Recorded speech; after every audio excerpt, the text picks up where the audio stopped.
you're quite tuned into your cycle Mm-hmm. and with food as well. What do you mean by that?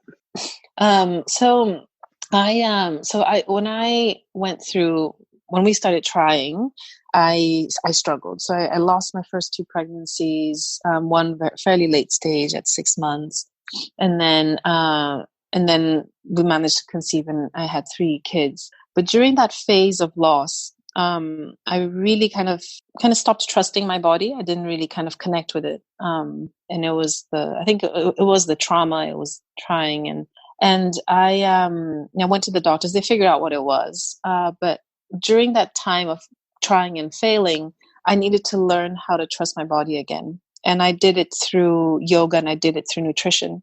So I became a yoga teacher, and I did a couple of nutrition courses. And I think all of that was so that I could kind of feel a little bit more empowered and a little bit more attuned to something that, what I said to you, that had become very foreign, something that had always given me what I had, put into it. Like, I was very athletic. I always did a lot of exercises. So I knew that, okay, if I train, I could reduce my time by X. Like, what you put in, I could get out. Like, I understood my body. But during pregnancy, I just didn't.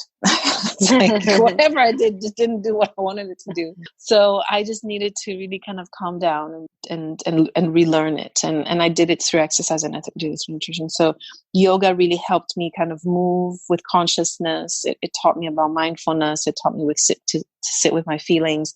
And nutrition kind of, helped me, because I did, I was athletic, so I pretty much just ate whatever I wanted. I never was quite conscious about what I was putting into my mouth.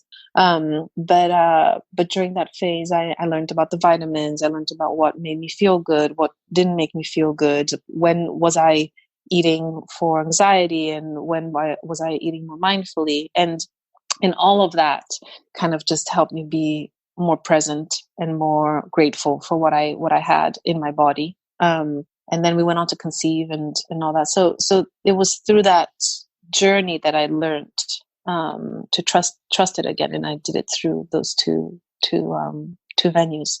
You sound amazingly tuned in, and it sounds like you've been on this incredible journey and of understanding not only what nourishes you physically and nutritionally, but also the being really open to what's going on with your body. It's amazing, absolutely amazing. How long was this journey for you? Oh gosh, 3 years from the first time we tried to having my first daughter was 3 years, because we had the two losses, and conceiving between them took almost a year each. And then once Luana she was born at 32 weeks, so she was born quite early. So that was a fairly stressful kind of fourth trimester. But then we had two others in quick succession. So from beginning to three children, it took us 5 years, but to get from beginning to first child, it took us 3 years. So yeah, so the other two came very quickly thereafter. And I think it's, it was, part of it was I had a lot less anxiety around it. I knew how to take care of my body to prepare for pregnancy. I also knew that because I had struggled, we started trying 6 months after me having Luana, and I think a lot of women prefer to wait a year, and I think the recommendation is to wait for a year. But I was aware of my age, and I had struggled, so we tried sooner, and then we were lucky to conceive sooner. But I took much better care of my emotional and physical health in the subsequent pregnancy. What would you say to women who are going through similar things, who maybe have had a miscarriage and who are trying to conceive again? I mean, I think the first thing is to really not underestimate the impact that it can have on you emotionally, and to talk about it. It is something that women feel really ashamed about, but it's very important to talk about it, and seek the support that you think you need. One of the doctors that work with us, she actually just released a study last week. It was picked up by quite a few of the newspapers, showing that 1 in 7 women who experience even just one miscarriage go on to develop PTSD.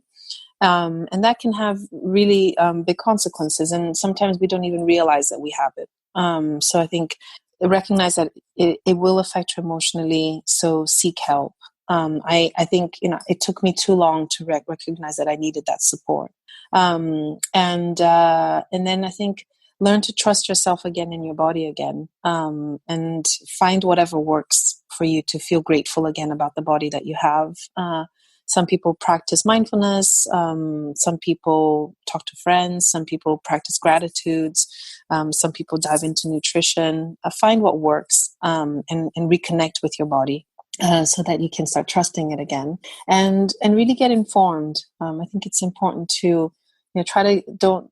The NHS makes you miscarry 3 times before you seek a specialist, but if trust your gut. If you think that you want to see a doctor sooner, try to find that support if you can, because there are tests that they can run. There are things that they can do without having to make you wait for 3 miscarriages. And the more empowered you are with information, and the more balanced you can feel mentally and physically, I think the better chances we arm ourselves with. Talking about taboos, do you think that miscarriage is still as much a taboo in terms of talking about miscarriages as it used to be? Yeah, I think so. I think there's definitely waves of it becoming more talked about. So I think it's positive. It's definitely moving in the right direction. But I think it still is taboo, and I still think that a lot of women attribute shame and fault to themselves. And I think one of the key things is a lot of women, when they fall pregnant, they're told not to say anything for the first 12 weeks. But that's when the majority of miscarriages will happen. Like 85% of miscarriages, I think it's 85% of miscarriages will happen in the first 12 weeks. And so typically you haven't told anybody at work. You've probably felt rotten because it's the worst 12 weeks of the pregnancy. Mm-hmm.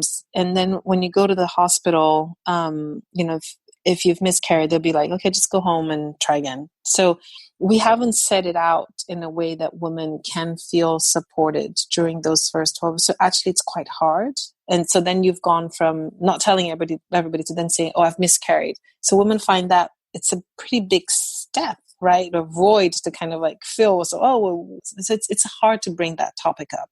So I think one of the first things we should think about is like, why is this 12-week rule? We should just, recognize that it's something that's very common, happens to 1 in 4 pregnancies, and women should. So it's funny because it's more common in circles of women who have struggled or tried to conceive to just say, as soon as they get pregnant, they say, and they fully acknowledge that there's a very high risk of losing it, but you're recognizing it. It's not, again, something that you're trying to hide. So I think that's, so there, I think there needs to be more to be done. But you hear, as more celebrities talk about it, as more women like me and you talk about women's health, I think then you're starting to move the needle for the next generation. Yeah, absolutely. I remember when I had a miscarriage before I had my son, and I wasn't sure what was happening, but I didn't know who to talk to. Yeah. Because I thought, well, okay, like it didn't happen for me this time, so I will keep trying. But I think back to how I was feeling at the time, and I remember feeling sad, but also thinking, well, I shouldn't really talk about it because, what's the point? Yeah, exactly. And I think that's what this study is so important, that shows that even if you just miscarry once, you have such a higher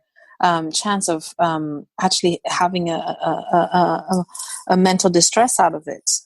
So it is something that we should talk about and make women more aware of it. I mean, I think even just the awareness that it could be quite common, that it could happen to you, and if it happens to you, these are the things that you need to do. I think is really key. So talking about your company and everything you're doing to support fertility and support women as they go through their journey, what can you tell us a little bit more about what you do?